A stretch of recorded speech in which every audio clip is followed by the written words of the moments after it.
Hello everybody, Thomas Fleming here again. Well, my scenery is not really improving, but that's okay. I'm in good spirits. We didn't rain today, but the skies were cloudy and the fog was so thick you could cut it with a knife. We got another storm coming in tomorrow. Not as bad as the last big one, but there's another storm coming in. So I'm trying to keep ahead with my videos. I'm fighting the devil on this, so pray for me when I'm trying to deal with this clown we call the devil. I started my file uploading yesterday evening. It should have uploaded all night. It got to a certain point and just stopped. I couldn't even get it started today. I had to finally drive into town again to get a strong signal so I could upload it. He's trying to prevent me from uploading these videos, so they must be having some effect. That's good. Does he realize that when he resists me and tries to make it difficult for me that I am more encouraged? I don't think he cares. He's kind of blind too. The world is blind to what's going on, and he's been blind for his whole life, it seems like. Okay. Some of what I talked about in my last video about trying to improve ourselves. The earth has all kinds of human ways to do that. But all these basically have their grounding, their basis in the Bible. The Bible uses the word faith. We might use confidence. We're confident that God is going to look out for us, that He loves us. Language is always a toss-up sometimes. Some of the Bible was written in Hebrew, some was written in Greek. We don't have, on the New Testament side, we don't have any original manuscripts. They almost wiped Christianity off the face of the earth in the 1st and 2nd century. And they burned Bibles. Book burning has been a big part of the devil's tactics here. Try to remove the knowledge. But he couldn't. It's still out there. Today people argue over words. Which translation should we use? Not having any idea what the difference is. You've got to know what you're doing, but you're not going to really know unless you're going to study the Bible. If you're just going to cruise in at 10,000 feet, pick out 2 or 3 verses, you're not going to understand it. So, anyhow, getting away from that, let's get back onto my subject of how do we improve things? How do we improve ourselves? Well, I'm back to my bench. It's dry.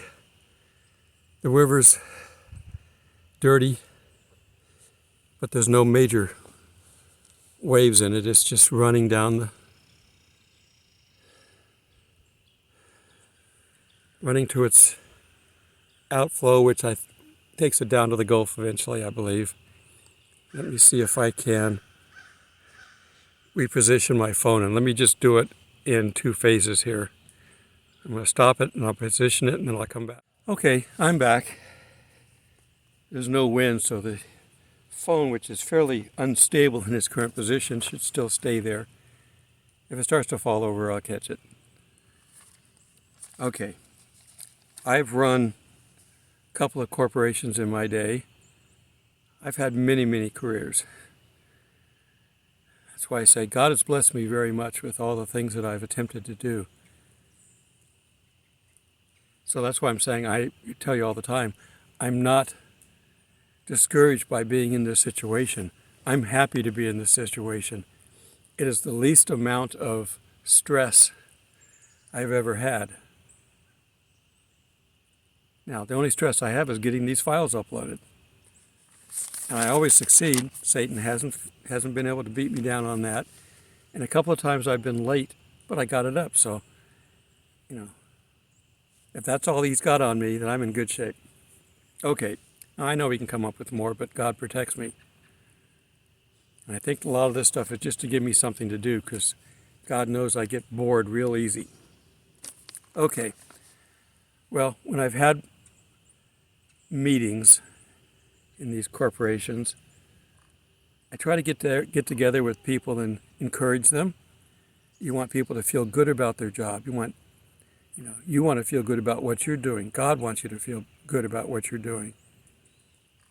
That's why we're told that, all things work together for good when we're doing this for Jesus. Okay. It's going to get very hectic here pretty soon.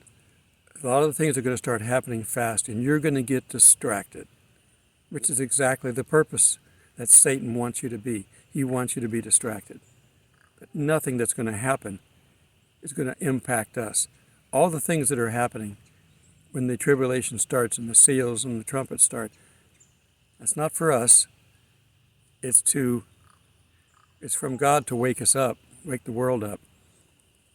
But it's also out there as a distraction for the world that's not paying attention, who doesn't want to be bothered with things. They just want to go about their little work.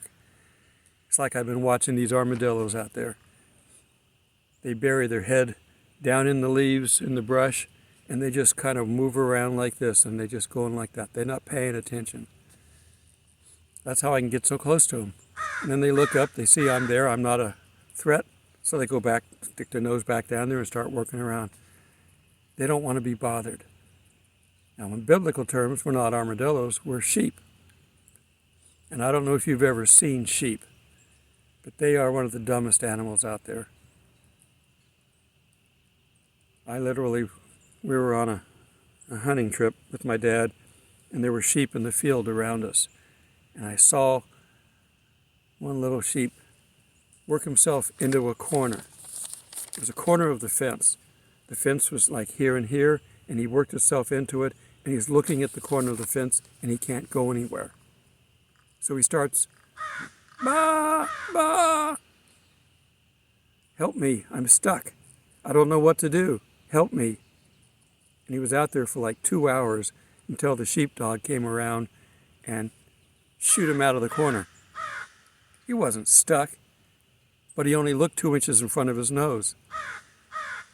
If he would have turned around, he could have just walked out of that. But we're sheep. We're like that. People are like that. So we need to have goals. We need to have task lists, things to do. Now, we have the Bible, but that's sometimes hard to read and hard to apply. So we're going to take it and we're going to chop it up a little bit and we're going to put it in a task list. So here's what I want you to do. And I would do this if I had employees sitting around and we're trying to figure out how to improve things. First off, you want to create a list of things to improve, things that need to be worked on. Put 10 things on the list. Just any order, that doesn't matter. Just to create the list, create 10 things that you need work on. Some examples might be praying more, reading the Bible, witnessing to strangers, repentance of sin. If you got a sin that's nagging you, you got to constantly stay on top of that. Maybe you need to learn how to fast more. I need to learn how to fast more. That's one on my list. Maybe you got to lose weight. Physical things that we need to do, maybe. You need to stop doing one of more things. Smoking, drinking, swearing, whatever you want to think of. Things that don't look good as a Christian. You need to stop those. So you got to put those on your list. Maybe you need to exercise more. So these are things you can put on the list. Some of them can be directly spiritual, like reading the Bible more, but others can be physical. You want to have a combination because we do have a human life to deal with down here. But once you get them on the list, then go back, 10 things, and prioritize them. Put a 1 through 10 next to them on the order that you would deal with them. Okay, after you've done that, The next step is to look and focus on the top 5. So create your new list off to the side with the top 5 on that list. Now, below each one of those 5, write down what you can do to improve that problem. Reading the Bible. Well, find a time to read the Bible. I tell you should do it at least morning and evening. If you have time during lunch or time during the day, you can do it that way. But do something in the plan that you can live with. Don't sit there and say you're going to read the Bible 14 hours a day, because that'll never happen. It's like people creating their New Year's resolutions. They don't work. But this is something that you're going to start to do every day. So put it down so that you can do that. And pick a time. If you want to read the Bible at 7 a.m., that's fine. If you shower, I'm looking at the critters running around. If you shower at 6, have breakfast at 6:30 or 7, read the Bible for a little bit at that point. But anyhow, whatever these things are, you want to come up with something you can do. If you need to witness more, say that every day you've got to witness to somebody. Pick a time. Now, most people have jobs, so pick a time, either your lunch break when you leave the building, or maybe you can witness to somebody at work. Some businesses don't allow that, so it's all a variable that you got to deal with.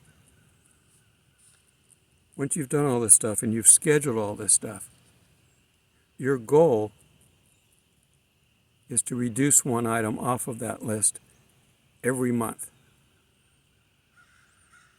Something that needs attention.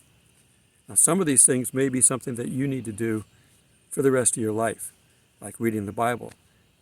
You can move that from this working list over to a permanent list and just keep that.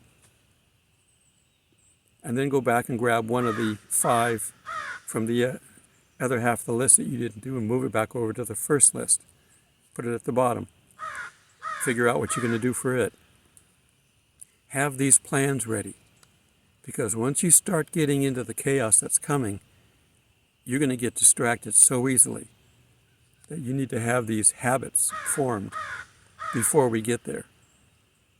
Frankly, it's something that we all need to have now, but start now if you don't already have this type of... A lot of you may already have a lot of this stuff already done, where you're already doing things at a certain time. That's great. But double check yourself against your list. And then you score yourself. How well you're doing on this. If you've got a troubled problem area where you can't seem to make any headway, that needs to maybe be moved up on the list, higher priority. This is just an exercise to help you stay focused. Squirrel. Because there will be so many things to distract us coming up. All the governments of the world are going to be pulling stuff. I'm waiting to see what they're going to come out of the big meeting that they had in Switzerland. There was about 2,600 attendees. That's how many people are planning the overthrow. And these are big, important people. These are not your neighbors. Most of you, I would assume. These are people that wield power, that have a great deal of money. And they're living in their ivory towers, and they don't care anything about what's going on in your little hovel. They just want to be served. They want someone to wait on them when they go to a restaurant. They're not concerned with you. In fact, most of us are in their way, and they're going to try to get rid of most of us. Okay. As you're doing these tasks, don't expect magic. Miracles, yes, but not magic. Don't expect these things to be fixed overnight. Some of these things we've spent our entire life creating the bad habit for that we're going to try to correct. Now we're going to try to reverse that, and it takes time. If you don't have the list, and you don't check on that list daily to make sure you're doing things, you can set timers on your phone now. You can have multiple timers on your phone. You can have one for each task. Now is the time to stop and do that. You can hit pause, but then you have to hit restart when you're ready to get back going. Since every day is different, if the boss is in there talking to you, you say, I got to stop now and read the Bible. Now you can't do that unless he reads the Bible too and would like to join you. You might say, this is the time I normally read the Bible. How much longer have we got? And he says, well, maybe I can join you. Where are you reading from? That would be cool. Don't let the world distract you. Don't let the world scare you. Don't let the devil and his associates, the beast, they're associates of the devil. I call them the harlot. The Bible calls them the harlot. So you need to focus on praying. Pray for these people too. I know you don't want to hear this, but pray for every member of this harlot group. Pray for Charles Schwab that maybe he will see the light. When we get in the devil's way, he's going to try to get rid of us. And that's what we're waiting on. That's the rapture. As long as we're not causing him any trouble, he's in no hurry. And we sit down here and watch the slow degradation of the world. Get in his way. Pray for politicians. Pray for people that you know of in power, that they will find the Lord, or that they be troubled in their decision making. I posted earlier that we're seeing major businesses do layoffs. Now, customary layoffs this time of year are normal. They're laying off maybe 1,000 or 2,000 in these big mega corporations. But when you're laying off almost 20,000, that's different. All these companies are struggling. A lot of businesses are closing down. A lot of chains are cutting back. You may or may not be able to find the food you want coming up here soon. And it's getting expensive. It's continuing to get expensive. Everything that you're going to buy is going to get more and more expensive. So hopefully you've got everything you need right now. Would I rush out and buy something new item, whatever it is? Unless you can really justify it, I wouldn't. Now, if you got a refrigerator that's on the blink and you need a new one, go get a new one. But you don't need one with every bell and whistle on the face of the earth. Get yourself a nice standard refrigerator. If you need a double wide or a big one, then get a big one. But you don't have to have, ice makers in every door, water dispensers in every door, see-through walls, glass everywhere. You can get these things. You can spend $2,000 or $3,000 on a refrigerator, or you can spend $1,000 or less. It's up to you. I would watch your money. Because pretty soon, very soon, your dollar is going to be worthless. So it doesn't matter how much money you got in the bank. It's going to be worthless. Now, they're going to try to trade you your worthless dollars for some digital currency. That's okay, go for it. There's no problem with that. The digital currency is in itself not the mark of the beast. It's when they get you to swear allegiance to the mark, or to the beast. That's the problem. Back in the first century in Jesus' time, and maybe in the first couple of centuries, if you came into the marketplace, they would set up little road stops, sort of like the cops set up checkpoints to see who's drunk and who's not, and who's properly licensed and who's not. Well, they would set up these checkpoints at the entrance to the marketplace. And as you go through there, you had to sprinkle some incense and say something nice about the emperor, that you're supportive of him. Now, if there was a lot of people, you could get away with doing this. And so, yeah, just like that.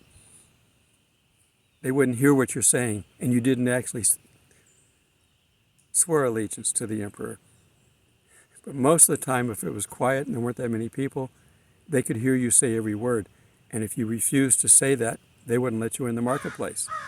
That was a form of our mark of the beast back then. You couldn't buy or sell without swearing allegiance. So it's coming back again, but this time they're going to know everything about you.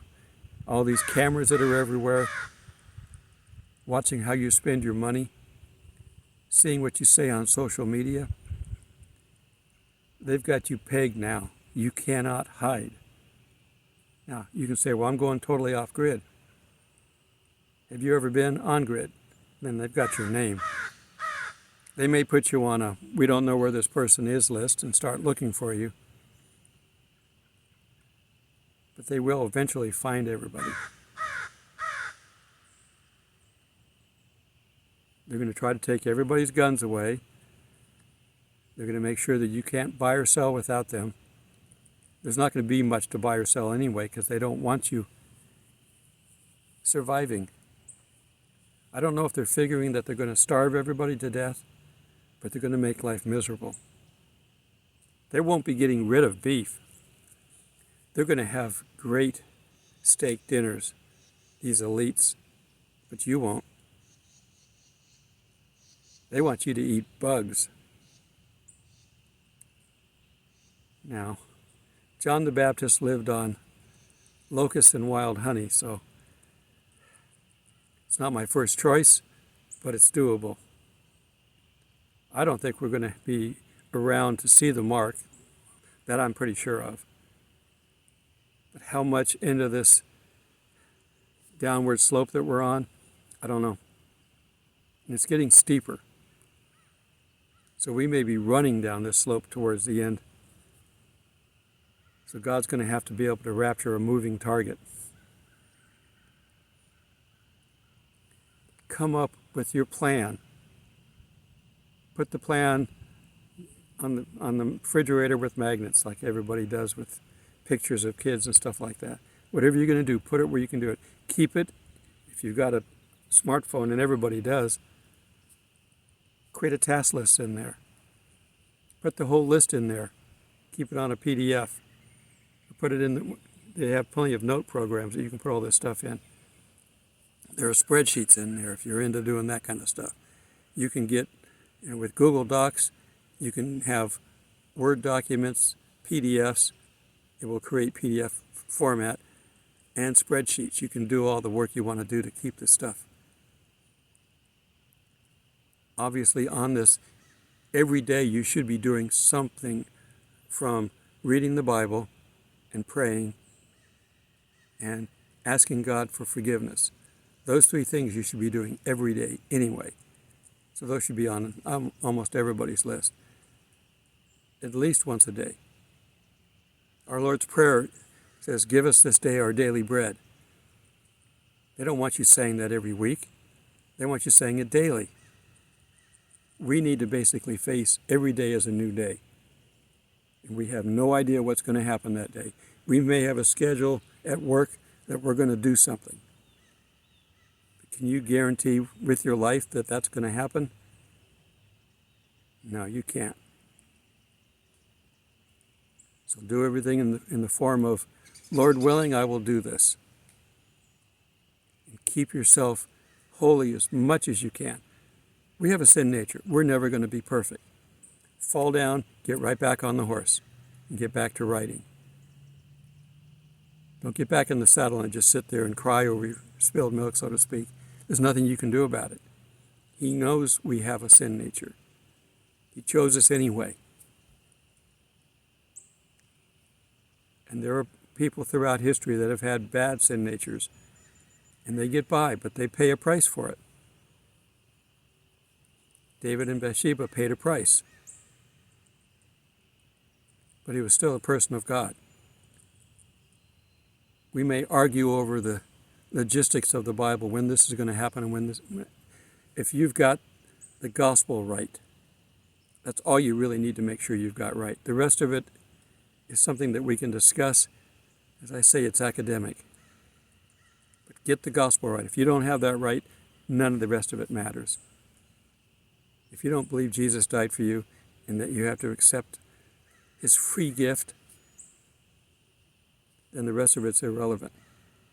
Get that right. And if somebody has a different opinion than you, try to educate them if you think you've got it right. But make sure you're right, because you could be wrong. You also have to be susceptible to being wrong, so let somebody educate you too. But do it with kid gloves, as they say. Do it with love. Don't beat it into people. If they don't want to hear it, say, okay. I've said that to people, and they took offense to me saying, well, you have your opinion, I have mine. If we're both saved, we're going to be able to check this out when we go to heaven. And they got mad at me for that, started swearing at me. Yeah, that's a real Christian way to deal with things. No, you don't do that. I blocked them. You do this the right way. That's the one thing that the Bible tells us. If you want to know the right way to do anything, it's all in here. If we don't defend each other, who will? The world's not going to defend us. God will take care of us, and he will show us how to do these things. But if you let your personal pride get into this, that's not going to take you anywhere. All right.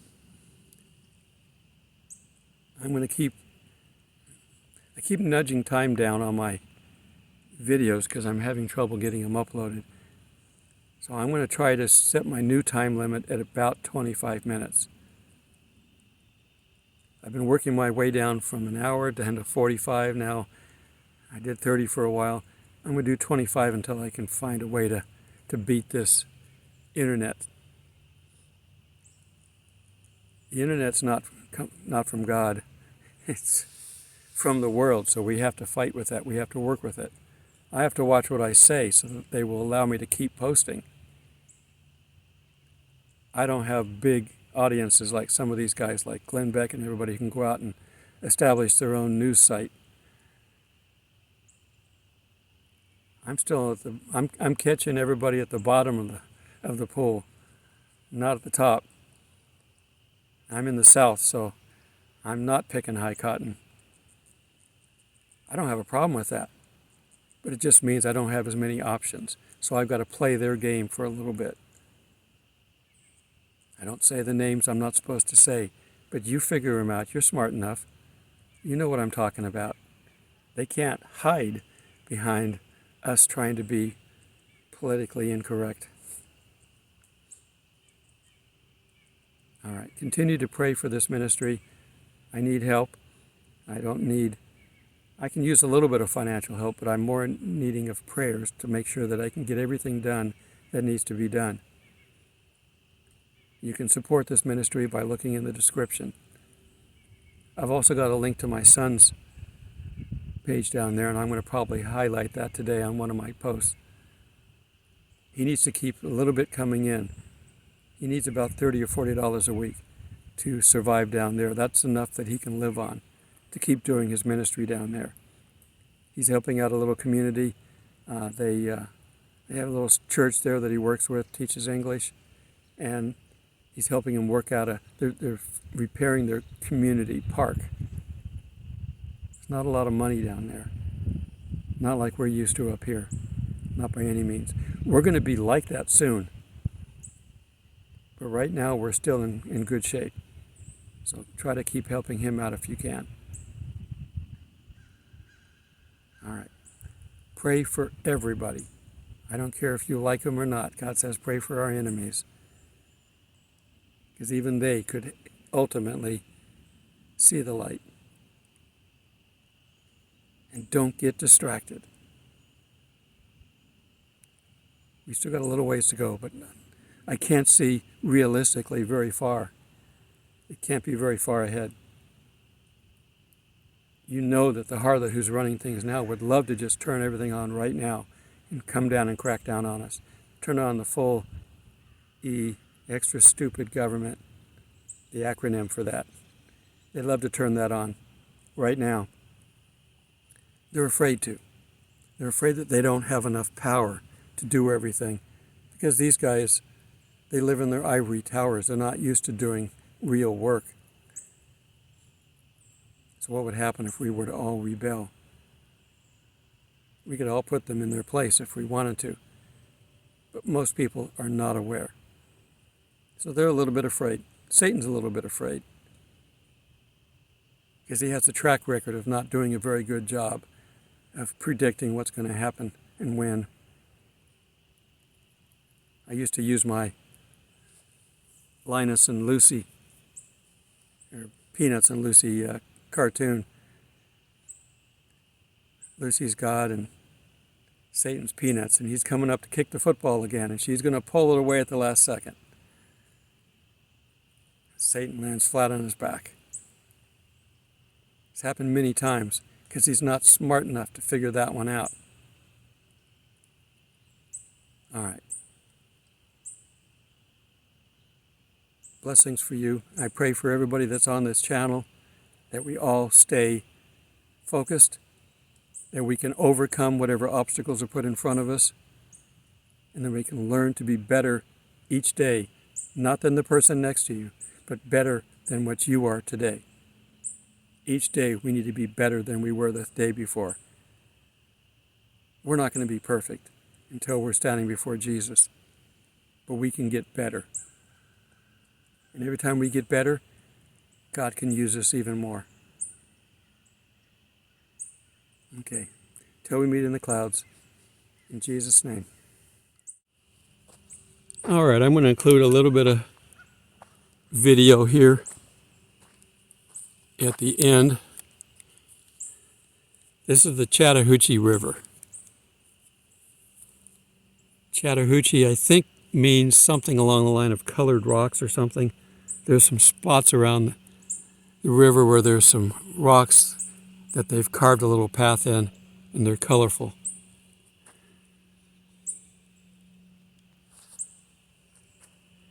It is so quiet and tranquil right now. There's nobody down here because of the weather. You can hear some equipment off in the distance, but nice quiet spot. I've got two fellow tent campers coming into my campsite. One's already arrived, and the other one's due in later.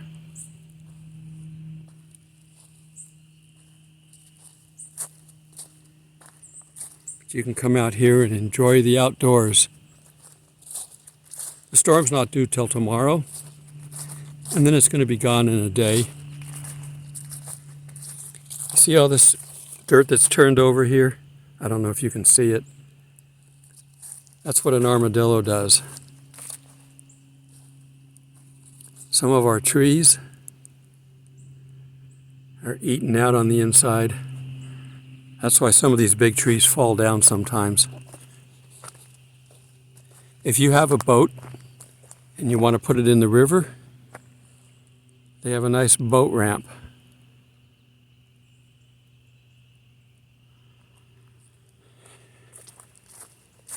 Keep in mind that the river is running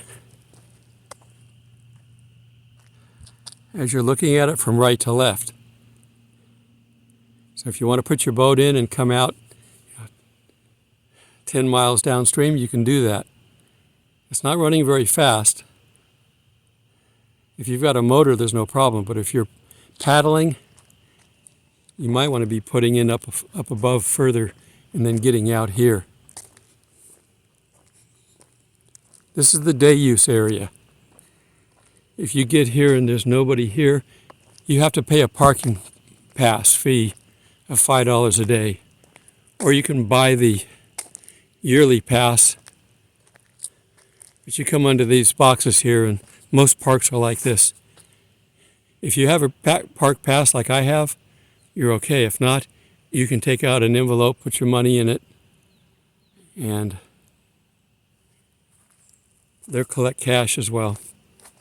Or you can get them at the visitor center. The sun's in my eyes. I'm having trouble seeing, so I've got to pay attention to what I'm focusing on with the camera. Come out here with the family. Enjoy your time out here. If you really have a party and you want to bring a bunch of people out for a birthday party, you get one of these picnic areas, and you can rent those for the day. There's plenty of trash. There's barbecues, picnic tables, play yards, all the things you need for a family out here. Okay. Enjoy what God created. This is all going to be gone eventually, and then we get to see what His handiwork will create to replace it. Blessings.